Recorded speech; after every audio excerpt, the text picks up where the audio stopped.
Indian evidence act 1872 இதுக்கு ஈக்குவலண்ட்டான new act தான் பாரதிய சாட்சி அதிநியம் 2023. நமக்கு செக்ஷன்ஸில் தான் சேஞ்சஸ் கொண்டு வந்திருக்காங்க, நேமை சேஞ்ச் பண்ணியிருக்காங்க. மற்றபடி பெரிய டிஃப்ரென்ஸ் எதுவுமே கிடையாது. கோல்டன் ரூல்ஸ் அப்படிங்கிறது இந்தியன் எவிடன்ஸ் ஆக்டுக்கும் பாரதிய சாட்சி அதிநியத்துக்கும் காமன் தான். Evidence must B confine to the matter in issues, அதாவது வழக்கில் வினாவுக்கு கொடுக்கக்கூடிய அந்த சாட்சியமானது தொடர்புடையதாக இருக்கணும் அப்படிங்கிறது சொல்லப்படுது. ஹியர்சே எவிடன்ஸ் இஸ் நாட் அட்மிசபிள். கேள்நிலை சாட்சியை எங்கேயாவது அட்மிஷன் பண்ணிக்கிறாங்களா அப்படின்னா அது அட்மிசபிள் உண்டா அப்படின்னு கேட்டால் அந்த கேள்விக்கு அட்மிசபிள் கிடையாது. ஏன் அப்படின்னா ஒரு விஷயத்தை பார்க்குறாரு, அவர் நேரடியாக கண்ணால் பார்த்து கேட்குற விஷயம் ஒன்று இருக்குது. அப்போ பி கிட்ட சொல்கிறாரு, நான் இந்த மாதிரி பார்த்தேன், இதெல்லாம் சொன்னாங்க அப்படின்னு சொல்கிறாரு. பி என்ன பண்ணுறாரு, சி கிட்ட சொல்கிறாரு. அப்போ பியோ சியோ ஒரு சாட்சியமாக வராங்க அப்படின்னா அவங்க கொடுக்கக்கூடிய அந்த சாட்சியம் அட்மிசபிளா அப்படின்னு கேட்டால் அது அட்மிசபிள் கிடையாது. அப்போ யார் கொடுத்தா அந்த சாட்சியம் அட்மிசபிள் அப்படின்னு பார்த்தா ஏவோட சாட்சியம் தான் அட்மிசபிள். அப்போ hearsay evidence is not admissible. கேள்நிலை சாட்சியம் அனுமதிக்கப்பட மாட்டாது.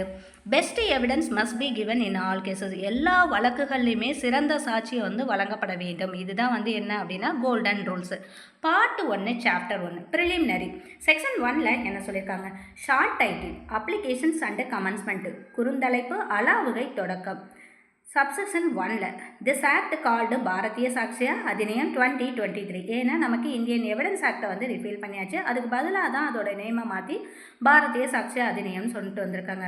இது ஹோல் ஆஃப் இந்தியாவுக்கு அப்ளிகபிள். ஏன்னா நமக்கு 2019 அதாவது 2019 ரீஆர்கனைசேஷன் ஆக்ட் கொண்டு வந்தாங்க. அதுலேருந்து ஹோல் ஆஃப் இந்தியாவுக்கும் எல்லா ஆக்டுமே அப்ளிகபிள் அப்படிங்கிறத கொண்டு வந்தாச்சு. அப்போ நமக்கு பாரதிய சாட்சிய அதிநியமும் ஹோல் ஆஃப் இந்தியாவும் அப்ளிகபிள் தான். Subsection 2ல shall applies to all judicial proceedings or before any court including court martial இதில் இன்க்ளூட் பண்ணியிருக்காங்க. நமக்கு இந்தியன் எவிடன்ஸ் ஆக்டில் கோர்ட் மார்ஷியல் அப்படிங்கிறதுல சில ஆக்டெல்லாம் இன்க்ளூட் பண்ணியிருக்க மாட்டாங்க. அதாவது ஏர்ஃபோர்ஸ் கப்பல் படை, தரைப்படை அப்படின்னு சொல்லிட்டு தனித்தனியாக பிரிச்சிருப்பாங்க. இதுக்கெல்லாம் பொருந்தாது அப்படிங்கிற ஒரு வார்த்தையை கொடுத்துருப்பாங்க. ஆனால் இங்கே அந்த மாதிரி ஏதாவது சொல்லியிருக்காங்களா அப்படின்னு பார்த்தா இல்லவே இல்லை. அப்போ ஒரு நீதிமன்றம் முன் நடக்கக்கூடிய அந்த நடவடிக்கை மீதும் அதே மாதிரி படை நீதிமன்றம் முன் நடக்கக்கூடிய அந்த நடவடிக்கை மீதுமே இந்த பிஎஸ்சியை அப்ளிகபிள் ஆகும் அப்படிங்கிறத சொல்லியிருக்காங்க. அப்போ எதுக்கு அப்ளிகபிள் ஆகாது அப்படின்னு பார்த்தா அப்ளிகபிள் ஆகாத விஷயம் 2 சொல்லியிருக்காங்க. இது இல்லாமல் இன்னமும் இருக்குது. அதாவது இங்கே என்ன சொல்லியிருக்காங்கன்னு பார்த்தோன்னா அஃபிடவிட்ஸ் மேலே பிஎஸ்சியோ இந்தியன் எவிடன்ஸ் ஆக்டோ அப்ளிகபிள் ஆகாது. அதே மாதிரி ஆர்பிட்ரேட்டர்ஸ் அதாவது இசைவு தீர்ப்பாயத்து மூலம் அதுலேயும் என்ன ஆகாது அப்படின்னா இந்தியன் எவிடன்ஸ் ஆக்டும் பிஎஸ்சியை அப்ளிகபிள் ஆகாது. அஃபிடவிட்ஸில் நமக்கு பிஎஸ்சியோ இந்தியன் எவிடன்ஸ் ஆக்டோ அப்ளிகபிள் ஆகாதா அப்படின்னு கேட்டால் அதுக்கு சில இடத்துல அப்ளிகபிள் ஆகும். அது என்னென்ன அப்படிங்கிறத பார்ப்போம்.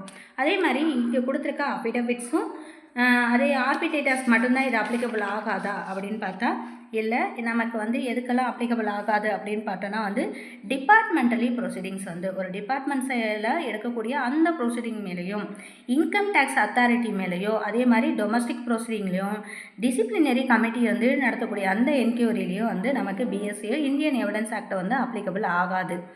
இங்கே நான் என்ன சொல்லியிருக்கேன் அப்படின்னா ஆர்பிட்ரேட்டர்ஸ் அப்படிங்கிறதுக்கு நமக்கு ஆர்பிட்ரேட்டர்ஸ் கவுன்சிலேஷன் ஆக்ட் 1996 செக்ஷன் 90ல் என்ன சொல்லியிருப்பாங்க அப்படின்னா இது civil procedure code 1908 Indian evidence ஆக்டையும் இது என்ன பண்ணாது அப்படின்னா பவுண்ட் பண்ணாது அப்படின்னு சொல்லியிருக்காங்க. அப்போ நமக்கு ஆர்பிட்ரேட்டர்ஸ் அப்படிங்கிறது இந்தியன் எவிடன்ஸ் ஆக்டுக்கும் ப்ளஸ் சிபிசிக்கும் அப்ளிகபிள் ஆகாது அப்படிங்கிறத சொல்லப்பட்டிருக்கு.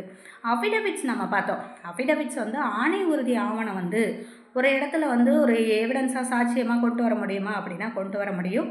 எப்படி அப்படின்னா ஃபஸ்ட்டு என்னென்னா நமக்கு சிபிசியில் செக்ஷன் 26 சப்செக்ஷன் 2 இதில் கோர்ட் டைரக்ட் பண்ணுச்சு அப்படின்னா அது எவிடன்ஸாக எடுத்துக்கப்படும். அதே மாதிரி என்ஐ ஆக்ட் அதாவது நெகோஷியபிள் இன்ஸ்ட்ருமெண்ட் ஆக்ட் இருக்குல்ல, அதில் 145 கீழே பர்மிட்டும் கோர்ட் பண்ணோம். அப்போ அந்த இடத்துலையும் நம்ம கொடுக்கக்கூடிய அந்த அஃபிடவிட் ஒரு எவிடன்ஸாக வருது. அதே மாதிரி சிஆர்பிசி 156 சப்செக்ஷன் 3ல் என்ன சொல்லியிருப்பாங்க, அதுக்கு முன்னாடி நம்ம 154 சப்செக்ஷன் 3 பார்த்தோன்னா இதுக்கான ஆன்சர் கிடைக்கும். என்ன சொல்லியிருப்பாங்க அப்படின்னா 154 சப்செக்ஷன் 3 படி எஸ்பி ஆஃபீஸ்க்கு நம்ம கொடுக்கக்கூடிய அந்த கம்ப்ளைண்ட்டில் டைரக்ஷன் வந்து அவங்க எதுவுமே எக்ஸசைஸ் பண்ணலை அப்படின்னா நம்ம அஃபிடவிட்டோட மேஜிஸ்ட்ரேட்டில் வந்து ஃபைல் பண்ணுவோம். அப்போ மேஜிஸ்ட்ரேட் வந்து என்ன பண்ணுவாங்க அப்படின்னா அந்த அஃபிடவிட்டில் இருக்கிறத விசாரணை செஞ்சுட்டு தான் வந்து ஆர்டர் வந்து பாஸ் பண்ணுவாங்க. அதனால் இந்த இடத்துல சிஆர்பிசி வந்து 154 வந்து சப்செக்ஷன் 3 வந்து பிஎன்எஸ்எஸில் வந்து எங்கே வருது அப்படின்னு பார்த்தோன்னா 173 சப்செக்ஷன் 4ல் வருது. 156 சப்செக்ஷன் 3 படி என்ன அப்படின்னா வந்து அந்த போலீஸ் அதிகாரி என்ன காரணத்துக்காக வந்து அவங்க வந்து அந்த வேலையை வந்து அந்த என்கொயரி வந்து ஸ்டார்ட் பண்ணல அப்படிங்கிறத வந்து விசாரணை செஞ்சுட்டு தான் மேஜிஸ்ட்ரேட் என்ன பண்ணுவாங்க அப்படின்னா வந்து டைரக்ஷன் வந்து அவங்களுக்கு கொடுப்பாங்க. இதை பற்றி சொல்கிறது தான் 156 சப்செக்ஷன் 3. இதுக்கு ஈக்குவலண்ட்டாக பிஎன்டபிள்யூஎஸில் 175 சப்செக்ஷன் 3ல் வந்து சொல்லியிருப்பாங்க.